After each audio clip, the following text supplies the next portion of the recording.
Bonjour, c'est Ursule encore. On est le 3 décembre 2020. Alors, je viens sur la trompette ce matin encore et je viens proclamer le retour de notre Seigneur Jésus-Christ. Amen. Soyez bénis et que sa grâce puisse demeurer avec vous dès maintenant et à jamais. Amen. Et qu'à travers cette grâce-là, vous puissiez vraiment vous élever au-dessus de tout ce qui se passe sur la terre, quitter le dragon et ses enseignements et vous retrouver avec la femme. Amen. Et parce que c'est là la vraie doctrine de Christ. Amen. Alors ça c'est l'image d'Apocalypse 12. On est en plein là-dedans. Amen. Alors il y a des personnes qui lisent Apocalypse qui ne comprennent rien. Il y a des personnes qui projettent ce chapitre-là vraiment dans un temps très lointain. Mais ce chapitre-là d'Apocalypse 12, c'est ce dans quoi nous sommes en ce moment sur la planète Terre. Peu importe l'endroit, dans les quatre coins, ou bien sur les quatre coins de la Terre, on est en train de vivre Apocalypse 12.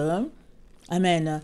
Parce que Dieu est en train de faire la séparation claire et nette entre ses vrais enfants et entre les autres qui aiment bien venir pour un temps de flirt avec le Seigneur Jésus-Christ et retourner à leurs occupations.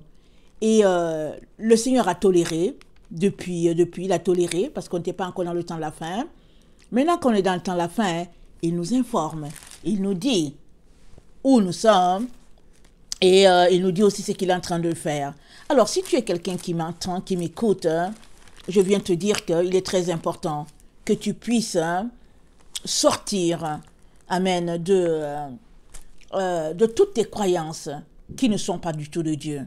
Amen. De toutes tes religions qui ne sont pas de Dieu, même si c'est 90% de Jésus, les 10 autres pourcents là, ça ne l'est pas, alors ça veut dire que une partie en toi est dans les ténèbres, ça veut dire, comme a dit Jésus, tout ton être est en ténèbres, parce qu'il a dit, si la lumière qui est en toi est ténèbres, alors c'est grave. Et il dit, si tout ton être est éclairé, alors ça veut dire que, il dit, si tes yeux, ils voient bien et puis sont éclairés, alors ça veut dire que c'est tout ton être qui est éclairé.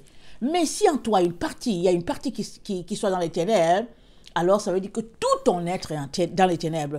Il n'y a pas une affaire de 90%, ou bien 97,99% de lumière et puis l'autre des ténèbres.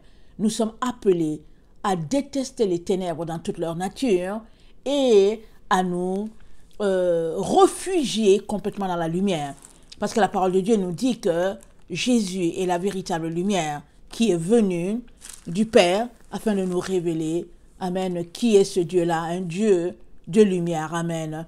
Un Dieu dans lequel on dit, la Bible dit, il n'y a même pas d'ombre de variation, il n'y a pas d'ombre au ciel, il n'y a pas d'ombre dans sa présence. C'est ça, ou ce n'est pas cela. Amen.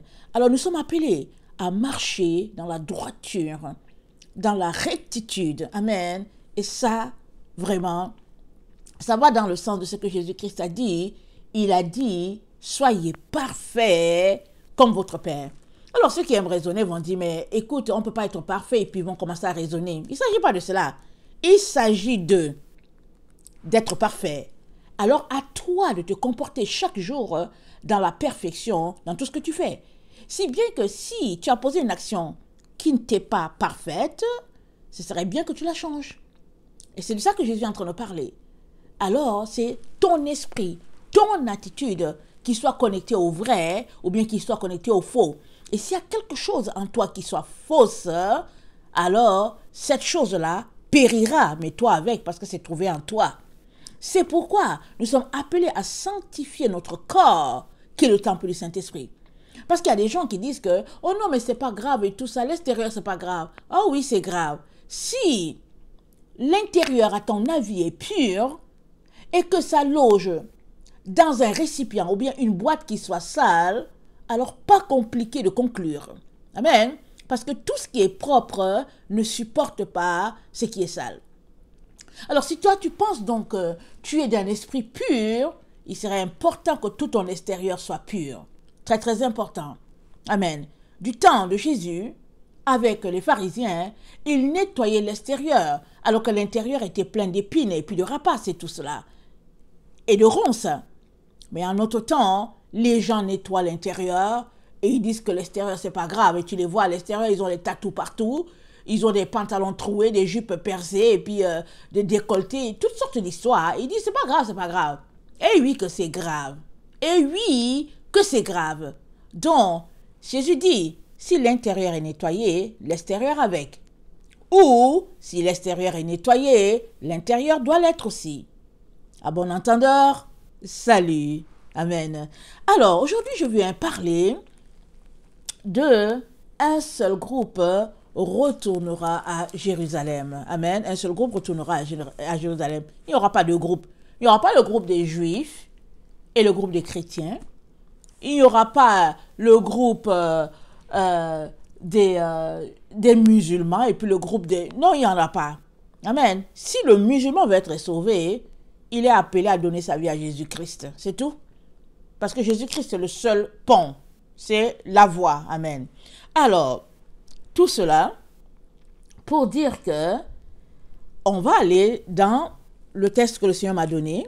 Ézéchiel 37, il me l'a donné le 27 novembre 2020, je pense à 13h45 comme ça, autour de là. J'étais en train de prier quand il me l'a donné. Et quand j'étais allée voir, j'étais vraiment émerveillée de tout ce que je trouvais là-dedans. Et voilà, j'apporte cet enseignement-là. Et j'aimerais déjà aussi commencer par vous dire, vous avez constaté que ces derniers temps, les enseignements sont un peu longs. Amen. Je vous encourage à les écouter par bout. Amen. À écouter peut-être 30 minutes et après écouter encore. Amen. Les autres 30 minutes qui suivent et puis les autres les 30 minutes, etc. Diviser ça en séquences 3 ou 4 fois. Et puis pour ceux-là qui sont souvent dans la cuisine, je vous encourage beaucoup alors que vous êtes en train de laver vos assiettes ou bien, je sais pas, préparer, mettez la tablette à côté, le cellulaire, et puis mettez-vous à écouter. Amen.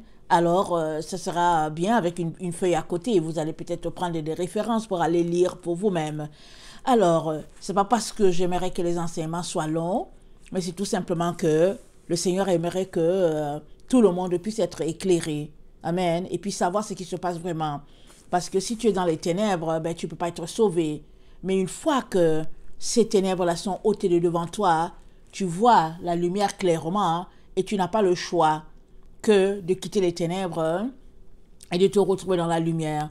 Alors, seuls les insensés voient bien les ténèbres et ils y demeurent. Alors, c'est pour cela que Jésus les appelle les folles. Il les appelle les folles. Parce que les folles, rappelons-nous dans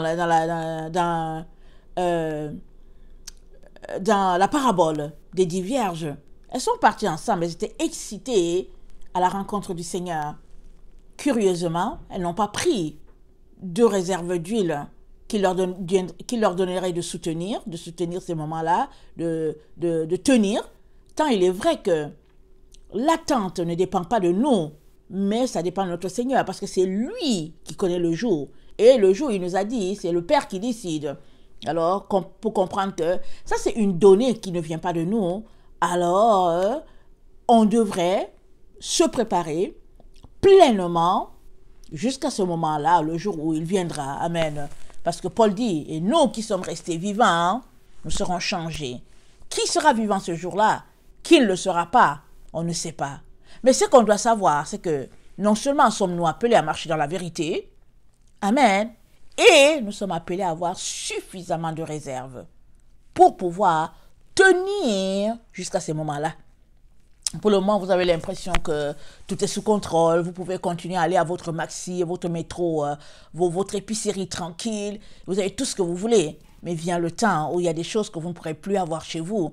Pourquoi? Parce que vous serez le groupe de ceux-là qui ne pourront plus y aller. Si du moins, vous décidez de ne pas prendre le fameux liquide qui vous donnerait, disent-ils, de combattre contre le Covid-19. C'est ça qu'ils disent. Mais, je viens t'avertir clairement, si tu le prends, alors ta vie, c'est-à-dire si tu le prends, tu seras banni à toujours. Je préfère te le dire. Si tu le prends là, et que tu penses que Dieu comprendra, à partir du jour où tu t'envoies t'asseoir pour prendre ton vaccin et que ce liquide-là entre en toi, sache que ce même jour-là, amen, tu devais rentrer à la maison, commencer à pleurer, pleurer à chaudes larmes, pleurer toutes les larmes de ton corps, parce que ce même jour-là, ça marquera le jour où tu es entré en enfer. Je préfère te le dire clairement. Et je préfère te le dire. Et puis si tu m'entends là, toi qui m'entends là, prends ma vidéo, envoie ça à quelqu'un, peu importe l'endroit, dis-lui que le jour où il prendra le vaccin là, il sera banni à toujours de la présence de Dieu. Et même s'il marche sur cette terre, il est tout simplement un mort vivant qui marche attendant tout simplement d'atterrir à l'endroit où il devrait atterrir. Et puis vous savez quoi? Ce sera grave pour ceux-là qui, sachant l'avertissement du Père dans Apocalypse, ont quand même décidé de le prendre comme par entêtement, comme pour le tenir tête, ou bien comme pour dire qu'est-ce qu'on devait faire et tout ça. Ce groupe-là, en tout cas, vous allez atterrir à un endroit beaucoup plus profond que les autres. Je préfère vous le dire. Amen. On est dans le temps où les gens ne parlent plus d'enfer. Et puis les autres aiment toujours qu'on leur dise qu'ils sont corrects. Et puis les autres aiment toujours qu'on leur raconte les histoires qui vont leur chatouiller leurs oreilles et puis ils seront contents. Mais écoute, je vais te lire des passages avant de me lancer dans le vif du sujet. Alors, Apocalypse 15. Puis je vis dans le ciel un autre signe grand et admirable, cet ange qui tenait cette fléau, les derniers, car par eux s'accomplit la colère de Dieu. Et je vis comme une mer de verre, mêlée de feu, et ceux qui avaient vaincu la bête, et son image, et le nombre de son nom, debout sur la mer de verre, ayant des harpes de Dieu. Amen. Tous ceux qui ont vaincu, ils ont des harpes. Béni soit le Seigneur.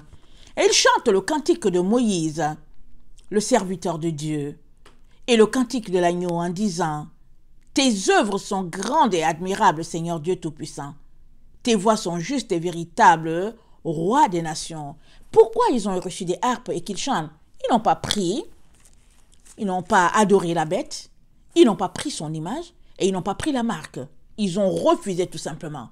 Et ça commence là dans la tête, ça commence là où on est là, où ils sont en train de faire la publicité des vaccins en nous disant que ouais, ils ont commandé tel nombre et tout, comme si c'était quelque chose qu'il fallait applaudir. Évidemment, il y a des gens qui sont pour, qui vantent cela. Et même, parmi ces gens-là qui vantent cela, qu'est-ce qui prouve que ces gens-là vont les prendre? Parce que le peuple est ouvert, le peuple est averti, les yeux des gens s'ouvrent. Parce que aucun vaccin n'a été autant plébiscité. Amen. Il n'y en a pas. Au point où on donne de l'argent pour dire, bon, restez à la maison, et puis écoutez, restez à la maison, vous ne pouvez pas travailler, et puis on distribue de l'argent. Ici, là, sur cette terre, on distribue l'argent aux gens. $2,000, 6,000, 8,000, les gens prennent l'argent, ils sont assis tranquilles. On vous dit, soyez paresseux, c'est pas grave, restez tranquille, restez tranquille. Et après, pour avoir une bonne conscience, tu as déjà pris leur argent, tu vas aller prendre le vaccin pour quand même leur faire plaisir. Mais tu prends le vaccin, tu décides que, au fait, l'enfer, c'est pour toi. Et si je suis là pour t'avertir, c'est pour t'éviter de te retrouver dans cette situation fâcheuse-là, et cette situation où tu ne pourras plus rien faire. Alors, Apocalypse 14, le verset 9, et un troisième ange les suivit en disant d'une voix forte, « Si quelqu'un adore la bête et son image et reçoit une marque sur son front ou sur sa main, il boira lui aussi le vin de la fureur de Dieu, versé sans mélange, dans la coupe de sa colère. Et il sera tourmenté dans le feu et le soufre devant les saints anges et devant l'agneau. » C'est-à-dire, il boira, le verset 10, lui aussi, le vin de la fureur de Dieu, versé sans mélange. Ça veut dire que il y a le vin de la fureur où Dieu mélange un peu. Il y a certains, dans l'enfer, c'est pas la même intensité. Le feu ne brûle pas pour chacun comme ça devrait. Tout comme au ciel, les gens, ils sont au ciel, mais ils n'ont pas le même type de maison, ils n'ont pas le même type de vêtements, et puis ils n'habitent pas le même type de quartier. Ça, tu dois le savoir. Ça, c'est clair là. C'est clair, ça doit être clair dans ton esprit. À moins que tu fasses partie de ceux-là qui vivent leur vie sur cette terre comme ils veulent. Et ils disent, bon, on va aller au ciel et puis bon, il y a une maison pour chacun. Vous pensez que Dieu est communiste? Il n'est pas communiste, notre Dieu. Il n'est pas socialiste non plus. Alors, ce que tu plantes sur cette terre, tu le récoltes là-bas au ciel. Tu le récoltes, mais tu le récoltes aussi sur cette terre et tu le récoltes aussi pour l'enfer, dépendamment de où tu te trouves. Alors, écoute bien, sois sage.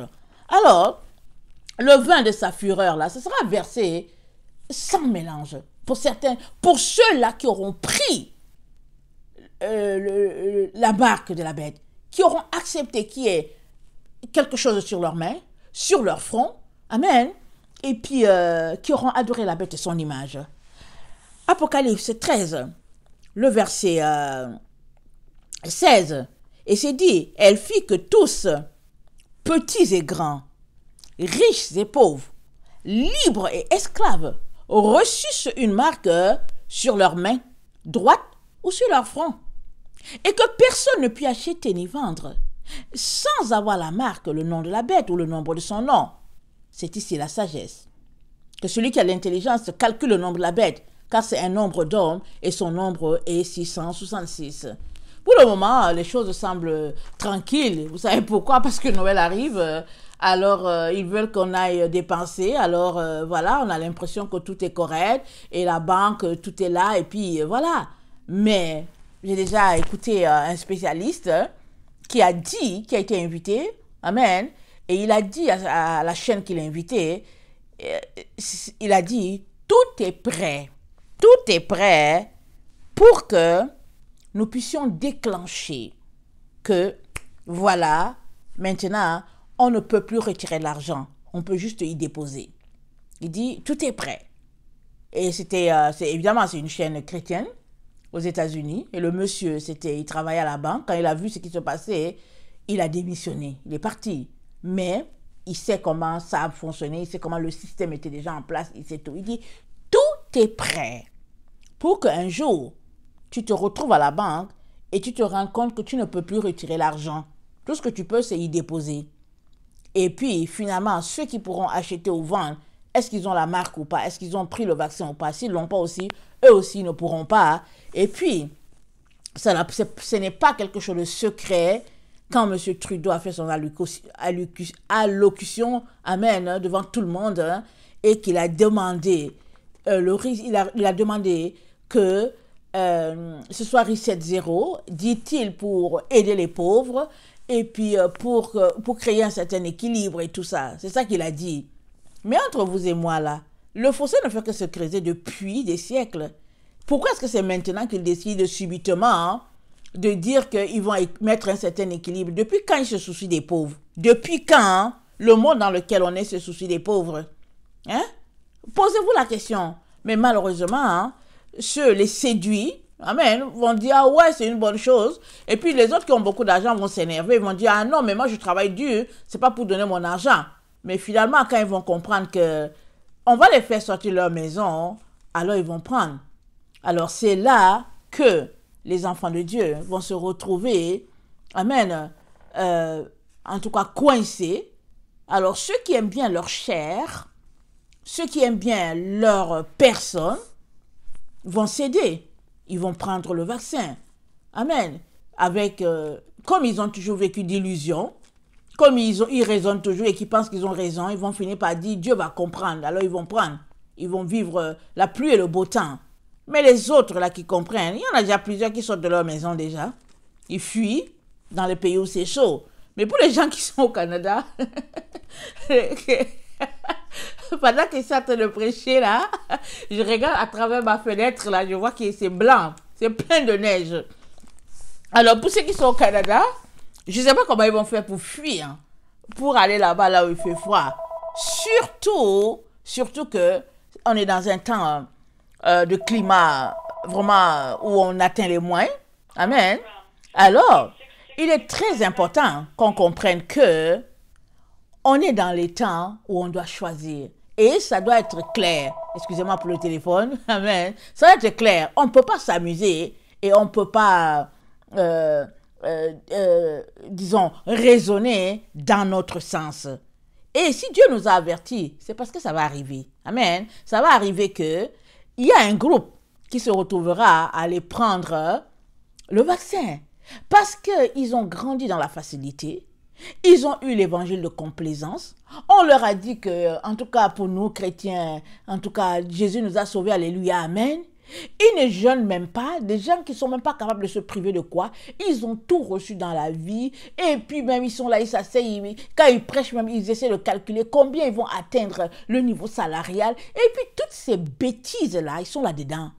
Ils vont prendre le vaccin. Malheureusement, ils vont le prendre.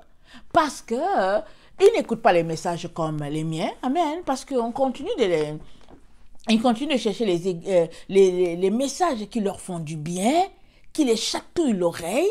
Et il y a d'autres même qui ne veulent rien savoir. Tu leur envoies un lien, gare à toi. Gare à toi, si tu leur envoies un lien leur disant, hey, réveille-toi. Ils ne veulent pas se réveiller. Ils ne veulent pas. Ils ne veulent pas. Et puis, il y a quelqu'un qui me parlait récemment. Et puis, la personne ne voulait pas se réveiller. Elle ne veut pas se réveiller, la personne. Elle ne veut pas, elle ne veut pas, elle ne veut pas. Elle dit non, c'est pas possible. C'est pas... Notre gouvernement est correct. Et puis bon, notre gouvernement est gentil. Et non, elle ne veut pas se réveiller, la personne. Alors, on peut rien. Alors vas-y. Mais au moins, j'ai dit la vérité à la personne. Combien sont-elles les personnes à qui j'ai dit la vérité directement? Ou bien à travers mes vidéos, plusieurs. Alors, si toi, tu fais partie des gens qui m'ont écouté une fois ou bien qui m'écoutent sur ce sujet-là, ne t'amuse pas. Hein? Tu sais pourquoi? Parce que cette vidéo-là, Dieu va te la présenter quand tu seras là-bas en enfer, là, et que tu sortiras pour recevoir ta récompense, parce qu'il y a les morts, ceux qui marchent dans la vérité, qui seront récompensés. Amen. Et après cela-là, les autres, là, il y a deux résurrections. Les autres, ils vont ressusciter aussi. Mais maintenant, c'est pour aller dans l'endroit, là, l'endroit, le feu, là. Mais avant, là, qu'ils y soient, hein, amen, ils seront jugés. Mais ils seront jugés par qui? Allons-y lire Apocalypse 20. Ça nous dit ceci. Ça nous dit ceci. Apocalypse 20, le verset 4. Et je vis des trônes, et ceux qui s'y assirent, et je vis des trônes, à ceux qui s'y assirent, fut donné le pouvoir de juger. Et je vis les âmes de ceux qui avaient été décapités à cause du témoignage de Jésus et à cause de la parole de Dieu, et de ceux qui n'avaient pas adoré la bête, ni son image, et qui n'avaient pas reçu la marque sur leur front et sur leurs mains. Ils revinrent à la vie et ils régnèrent avec Christ pendant 1000 ans. Est-ce que tu as bien compris ce que je viens de lire? C'est dit, je relis pour toi. C'est dit, et je vis les âmes de ceux qui avaient été décapités à cause du témoignage de Jésus et à cause de la parole de Dieu. Ils vont nous décapiter. Je te dis d'abord, et je répète, ils vont nous décapiter. Maintenant, tu peux dire, mais pourquoi est-ce que j'achète la nourriture pour garder, mais tu attends? Tu gardes ta nourriture, tu achètes quand même. D'ici là qu'ils viennent te décapiter, mais tu manges quand même, j'espère pour toi que tu manges, tu en as besoin. Mais ils vont te décapiter. Si tu tiens ton bout, et je t'encourage à tenir ton bout, parce que nous sommes dans les temps de la fin. N'écoute personne. Alors n'écoute personne qui te dit c'est lointain, parce que tu seras pris, amen, au piège de la personne. Tu seras pris. Et tu vas te retrouver en enfer, malgré toi. C'est pourquoi Jésus a dit ceci. Allons-y, Apocalypse 3. Il faut que je te donne toutes les références pour que tu saches où nous sommes dans le calendrier divin. Alors, Apocalypse 3, amen, le verset 11 dit, « Et je viens bientôt », Jésus qui parle à l'église de Philadelphie. L'église de Philadelphie, c'est ceux-là qui marchent selon Jésus-Christ, malgré la persécution dans laquelle ils sont. Alors Jésus, il encourage cette église-là. Il dit d'abord au verset 10, il dit, parce que tu as gardé la parole de la persévérance en moi, je te garderai aussi à l'heure de la tentation qui va venir sur le monde entier pour éprouver les habitants de la terre. Hein? Voici le temps dans lequel nous sommes. Le temps où tous les habitants de la terre sont éprouvés. C'est ça qui est dit dans Apocalypse 3, le verset 10, comme on vient de lire. Alors, c'est un temps où notre intégrité est testée Dieu nous permet de passer par là, un peu comme le professeur donne sa leçon, et après, en tout cas, surtout en Afrique, ils aiment bien faire les examens surprises. Tu te pointes là, alors le professeur vient et dit, je ne sais plus comment on appelle ça. En tout cas, il donne un examen surprise là. Si tu as étudié, mais tu ne seras pas surpris. Et si tu es quelqu'un qui n'aimait pas étudier, alors ce jour-là, tu verras, quand le professeur va donner, tu vas dire, je ne sais même plus de quoi il était question. Alors, quand les résultats vont venir, tu auras 5, alors que la personne qui étudie souvent, elle peut se retrouver peut-être avec 15 ou 16 parce que c'était un examen surprise. Amen. Alors, c'est ça. On est dans le temps où Dieu est en train de nous faire des examens. Puisqu'on dit qu'on l'aime, n'est-ce pas? On dit qu'on est chrétien, n'est-ce pas? On dit qu'on est baptisé. On dit que oui, on a un témoignage de Jésus et on raconte. Ok, pas de problème. Voici le test. Qu'est-ce que tu vas faire? Alors, on vient de lire. Et puis, qu'est-ce que tu vas faire? Et qu'est-ce que Jésus leur dit? Écoute bien, le verset Apocalypse 3, le verset 11, Jésus leur dit ceci. Il dit, je viens bientôt. Retiens ce que tu as afin que personne ne prenne ta couronne.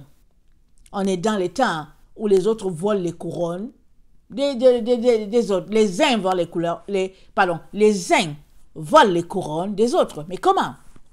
Alors, il y a certains qui vont venir vraiment droit devant toi pour voler ta couronne. Amen. Par toutes sortes de situations que tu peux voir. Et puis bon, généralement, tu es averti. Mais il y a d'autres qui viennent subtilement. Ils te parlent comme s'ils t'aiment là. Ils te mettent en garde. Tu viens, tu leur dis, hey, tu sais quoi? Il paraît que le vaccin contre le Covid, c'est le signe, c'est la marque de la bête. Ils vont te dire, hey, fais attention. C'est qui que tu écoutes? Qu'est-ce que tu écoutes? Fais attention, parce qu'après tout, Dieu ne veut pas que nous mourons. Dieu nous aime et tout. Et puis bon, finalement, tu te tais. Hein? Tu te tais, tu entres dans son camp.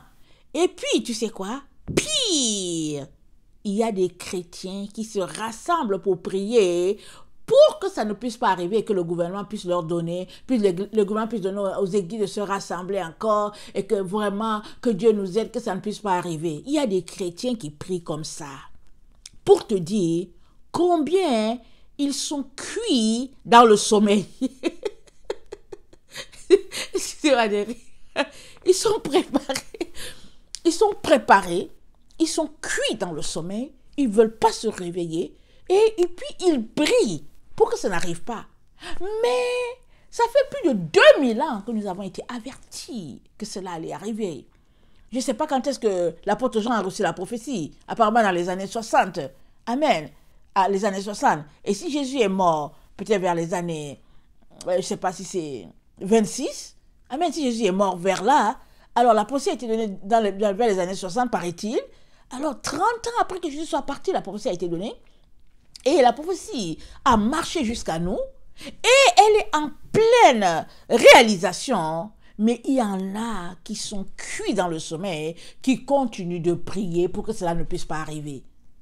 Mais je viens t'avertir, Jésus nous a avertis. Il a dit de faire attention, que nos couronnes ne nous soient pas volées. Parce que il y en a qui tenteront de voler les couronnes, soit sciemment, soit inconsciemment, d'une manière ou d'une autre, par toutes sortes de théories, par toutes sortes de situations. Mais c'est à toi de savoir ce que la Bible dit. C'est à toi d'être sur tes gardes. C'est à toi de connecter à ce que Dieu a dit pour que tu ne puisses pas tomber dans ce piège-là. Amen. Parce que si tu tombes dans le piège, c'est fini pour toi.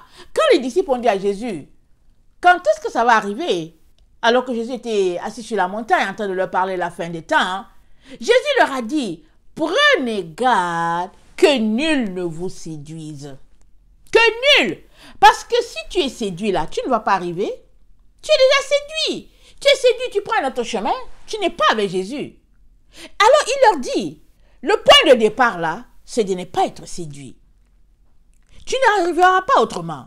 Maintenant, si tu n'es pas séduit et que tu es en train de suivre le droit chemin, le chemin de la vérité, la véritable doctrine que Jésus-Christ nous a prêchée et qu'il a établie par les apôtres, les prophètes, et puis dont lui, il est la pierre angulaire, cette doctrine-là, si tu marches selon elle, il te dit, fais attention. Il dit d'être simple comme une colombe et rusé comme un serpent. Parce que le serpent, c'est difficile de l'attraper. Je n'entre pas dans les détails. Et la colombe, elle est simple. Elle vient là, elle est simple, elle est douce, elle n'a l'air de rien. Quand tu la regardes, elle n'a l'air de rien. Vraiment. Et tu penses tout de suite que tu vas lui faire du mal. Et tout. Mais elle est le signe, le symbole de la paix. Le symbole du calme. Amen. Jésus-Christ nous dit d'être comme ça. De telle sorte que si tu es une colombe, si quelqu'un te gifle, tu laisses. Tu regardes tout simplement. Et tu dis, Jésus, aie pitié d'eux. Aie pitié, ils ne comprennent rien. Alors nous sommes dans les temps où les couronnes sont volées, d'autres vont venir et puis vont te présenter toutes sortes de situations. Je ne donne pas les détails. Et c'est à toi d'être vigilant. C'est à toi de faire attention. Il y a des gens qui ont tellement, qui ont des amis inséparables. Ils ne peuvent pas se séparer, c'est leurs amis. Mais l'ami qui est à côté de toi, c'est un sorcier, c'est une sorcière. Alors c'est ça. Mais qui va te dire? Parce que suppose que je me lève pour te dire que celui-là avec qui tu es, c'est un sorcier. Tu vas le dire à la personne. Et si elle m'a dit que tu es sorcier. Donc, voilà. Faut laisser. Faut les laisser ensemble. Parce que s'il était inconfortable, il irait prier pour dire, Seigneur, c'est qui cette personne à côté de moi? Mais s'il ne prie pas, c'est qu'il aime bien la personne. Il a son confort avec la personne. Laisse-les prier seulement. Tu les regardes. Mais le sorcier, là, il est à côté de toi. Pourquoi? Pour voler ta couronne. Parce que s'il est à côté de toi, ça veut dire que vous êtes unis ensemble, vous êtes amis ensemble, n'est-ce pas? Alors, c'est quoi? Alors, tu as une partie de toi qui est dans les ténèbres. Tu es là. Maintenant, si le Seigneur te dit, reste là. Il faut d'abord que tu saches que c'est un sorcier, que tu veux enlever ton pied, il te dit, reste là. Mais si tu ne sais pas, tu es aveuglé, tu es là, vous mangez ensemble, vous vivez ensemble, vous parlez ensemble, vous riez ensemble. Alors, son sort, ça sera le tien. Pas compliqué. Alors, Jésus nous a mis en garde. Alors, si tu refuses d'être mis en garde, ou bien si tu penses que tu es thug, comme on dit, et que tu connais, et que bon, dans le fond, il ne faut pas exagérer, ben, tu récolteras, mais il sera trop tard. Tu pleureras toutes les larmes de ton corps. Je te dis une chose, il faut que je te le dise. Je l'ai déjà dit dans certaines de mes vidéos. Dès le début du confinement, en tout cas, le Seigneur m'a montré 2 fois ou 3 fois même, des fils et des fils et des fils. C'était des chrétiens. Certains dedans, je connaissais. Et ils étaient là. Et moi, je me disais, mais c'est quoi ces gens-là? Pourquoi ils sont en fil? Surtout qu'ils se détournaient de moi. Quand ils me voyaient, ils faisaient comme s'ils ne m'ont pas vu, ils se détournaient. Moi, j'ai trouvé ça curieux. C'est vrai que je suis habituée dans ma vie que les gens se détournent de moi. Quand ils me voient, ils tournent leurs yeux ailleurs, comme s'ils ne m'ont pas vu. Et puis, moi, je les fixe pour leur dire bonjour. Ils font comme s'ils ne m'ont pas vu. Je dis, ok, fine, merci Seigneur, il n'y a pas de problème. je garde ma bouche, puis je garde ma salive, je garde mon énergie. Parce que quand tu dis bonjour, tu dépenses de l'énergie. Alors, s'il y a quelqu'un qui se détourne de toi, praise the Lord, tu continues ton chemin. Alors, je suis habituée. Mais dans le rêve, les gens se détournaient de moi. Même les gens qui me disaient bonjour. Alors, j'ai pris le temps de prier et tout. Finalement, le Seigneur m'a dit, tu sais pourquoi ils se détournent de toi? Il dit, c'est parce qu'ils sont alignés pour prendre le vaccin. Ils ont honte. C'est pourquoi ils se détournent de toi. Ils ne veulent pas que tu les vois en train de prendre le vaccin. J'ai dit, quoi? Il dit, mais oui. Il dit, mais oui. Il y a beaucoup de chrétiens qui vont le prendre. Alors, si toi, tu m'écoutes là, écoute-moi bien. Prépare-toi. Va chercher tes grains de riz et puis ton macaroni et puis ton spaghetti, garde ça chez toi. Et puis avec le fromage parmesan là, qui ne... le fromage parmesan là, qui peut être gardé longtemps. Mets dans ton congélateur, garde tes choses. Amen. C'est pas grave. On est dans le temps, on dit, on est dans le temps du désert. C'est ça que la Bible nous dit. Les enfants de Dieu vont passer par le désert. Le désert, c'est quoi? C'est le temps de vaches maigres. Amen. Alors si tu avais l'habitude de manger un steak avec ton spaghetti, avec du beurre et puis tu es heureux, c'est le temps de vaches maigres. Tu vas manger cette fois-ci ton spaghetti avec de l'huile et du sel et je te dis que tu vas aimer cela. Alors surtout s'il y a un peu de parmesan dessus, tu vas aimer cela. Mais il est très important que tu saisisses que si tu ne te prépares pas, tu seras surpris parce que tu vas te retrouver à l'état aligné. Le Seigneur n'a pas mis pour rien l'exemple de la fourmi dans la Bible. Proverbe 6, va lire. La fourmi, elle n'a ni chef, elle n'a ni personne pour l'organiser, mais elle s'organise pour stocker ses grains. Amen. De telle sorte qu'en hiver, en tout cas, la fourmi, elle est bien. Est-ce que tu les as déjà vues au printemps, à la fin de l'hiver? Est-ce que tu as vu les fourmis? Elles ne sont pas maigres. Hein? Elles sont pas maigres. Elles sont bien en forme. Là. Tu les vois en boule. Là. Surtout, en tout cas, comme elles sont en 2 morceaux, là, tu les vois. Parce que tu sais pourquoi je dis ça?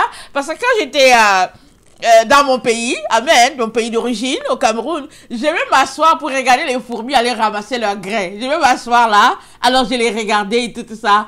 Alors, souvent, je les poursuivais jusqu'à la termitière pour voir où est-ce qu'ils sont entrés. Et puis, c'était le jeu que je faisais. J'étais grande, j'aimais les regarder. Alors, mais en tout cas, il n'y a pas un jour où elles sont sorties, où elles étaient maigres. Elles sont en forme parce qu'elles ont des grains là-bas dedans. Elles ont des grains. Amen. Alors, c'est pas pour rien que le Seigneur a mis l'exemple de la fourmi. Il est très important que tu le saisisses. Il est très important que tu fasses ton stock. Arrête de raisonner. Oh, je vais mettre ça où? Et puis bon, voilà. Il y a des gens qui passent leur temps à balayer leur maison. Ils cirent les armoires. Ils sont là et puis ils trouvent que non, ici, là, il ne faut pas mettre ceci. Ils ont leur objet d'or, leur objet d'art. Et puis bon, il ne faut pas déranger ici. Mais l'endroit où tu cires là, amen. L'endroit où tu as mis un vase là bien là, jette le vase à la poubelle, mets des sacs de spaghettis là-bas et du macaroni, remplace cela. Tu en auras besoin. C'est tout ce que je veux te dire. J'en auras besoin. Au lieu de rester là raisonner pour dire que oui, mais après tout, et puis tout cela. Tu raisonnes, tu vas te retrouver de l'autre côté. Alors je viens juste t'avertir pour te dire de tout faire pour être trouvé prêt. Amen. Et puis, je l'ai lu, je te le relis, et puis je vais clore la vidéo là. Amen. Je trouve que ce serait mieux que je ferme cette vidéo à cet endroit. Amen. Et puis je vais prendre une autre vidéo pour parler de, comment on appelle ça, de Ézéchiel 37. Amen. C'est très important que je te le dise. Je vais relire ça. C'est bien que tu entendes. Parce que tu vis d'illusions. Tu vis d'illusions et de leurres. Amen. Alors, Apocalypse 20, ça dit ceci, verset 4. Et je vis des trônes, et à ceux et je vis des trônes, et à ceux qui s'y assirent fut donné le pouvoir de juger. Et je vis les âmes de ceux qui avaient été décapités à cause du témoignage de Jésus et à cause de la parole de Dieu, et de ceux qui n'avaient pas adoré la bête, ni son image, et qui n'avaient pas reçu la marque sur leur front et sur leurs mains. Ils revinrent à la vie, et ils régnèrent avec Christ pendant 1000 ans. Voilà, tu seras décapité. Amen. Alors prépare-toi déjà à mourir. Dis-le à tes enfants. Encouragez-vous. Parlez-vous. Encouragez-vous. Parce que vous êtes le groupe de ceux qui vont mourir pour Jésus. Alléluia. Béni soit le Seigneur. Que le Seigneur nous donne cette force-là. Amen. Apocalypse 6. Apocalypse 6. Le verset 9. Le verset 10. Ils crièrent d'une voix forte et dirent, en disant, jusqu'à quand, maître saint et véritable, tardes-tu à juger et à tirer vengeance de notre sang sur les habitants de la terre. Verset 11. Une robe blanche fut donnée à chacun d'eux. Et il leur fut dit de se tenir en repos quelque temps encore, jusqu'à ce que fût complet le nombre de leurs compagnons de service et de leurs frères qui devaient être mis à mort comme eux. Ça, c'est nous autres là. Nous qui allons rejoindre les autres là qui sont morts depuis longtemps là, décapités à cause de Jésus. Amen. Même s'ils sont morts il y a un mois, une semaine, on va les rejoindre. On est encore vivants, n'est-ce pas? Amen. Mais on est en Amérique du Nord. Les choses vont chauffer ici. Le fief de Babylone là, le foyer de Babylone là, le quartier général de Babylone, c'est ici aux États-Unis. C'est pas loin. Moi, je suis au Canada. Hein. Les États-Unis sont ici là. C'est pas loin. L'Amérique là du Nord là, ça va chauffer là-bas avant que ça arrive en Afrique. Amen. Avant que ça arrive. Déjà que les Africains, on leur a dit quelle maladie qu'on appelle le Covid. Ils ont aussi embrassé ça. Ils disent que oui, il y a le Covid, même s'ils n'ont rien vu. On leur a dit de porter les masques. Ils sont là, ils portent les masques. Ils ne savent pas tout simplement qu'il y a un groupe de mafieux, sorciers sur la terre, qui adorent le diable et qui veulent imposer cela à tout le monde. Mais c'est à chacun de dire non, je ne veux pas adorer le diable. C'est à chacun. Moi, je dis, je ne veux pas l'adorer. Et j'ai dit à mes enfants, on ne l'adore pas. On n'a qu'à laisser le diable à ses histoires. Mais, quoi, je dis à mes enfants, puisqu'on laisse le diable à ses histoires, on se prépare, n'est-ce pas? Parce qu'on va mourir. Et puis, c'est sûr qu'au début, ils m'ont dit, quoi? On va mourir? J'ai dit oui. On va mourir. Amen, on va mourir. Pour Christ, soyez contents. Amen. Ils ont fini par comprendre. Et puis, chaque jour, il faut que je les encourage en disant, on va mourir. Et puis, si on vous attrape quelque part, qu'on veut vous injecter, et qu'on vous dise qu'ils vont vous tuer, dites-leur de vous tuer. Ne prenez jamais leur vaccin. Et c'est l'enseignement. Amen, c'est le cœur d'une mère pour ses enfants. Il en est de même pour toi qui m'écoutes. Tu n'as plus le temps. Tu aimes bien, tu aimerais bien avoir 10 ans, et puis ton fonds de retraite là, que tu as mis quelque part, tu aimerais bien utiliser cela. Et puis aller rouler en bateau, et puis aller, je sais pas si c'est en Guyane, et puis je sais pas le pays de Fidel Castro, là, ce pays que j'oublie toujours, là. Tu aimerais aller là-bas parce que tout le monde y va. Alors tu aimerais là-bas aller sur les plages, et puis bon, et puis te faire sortir, te faire servir par des personnes de couleur, ça te fait du bien, et puis tu es assis là, et puis voilà, tu penses que tu es roi sur ton bateau. Mais réveille-toi! Réveille-toi! Satan est en train de t'envoyer en enfer. Réveille-toi! Oublie ton argent là que tu as emmagasiné là. L'argent que tu as aussi donné aux pauvres là. Oublie cela. Oublie. Prie pour que Dieu t'accepte dans sa grâce. Peut-être que tu vas vivre dans la cour du ciel, comme il y a certaines personnes qui vivront dans la cour.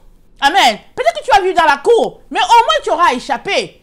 Tu auras échappé au diable. Mais pourquoi vivras-tu dans la cour? Puisque tu n'as pas planté, puisque tu n'as pas conçu ta maison au ciel, ton argent, tu as vécu pour toi.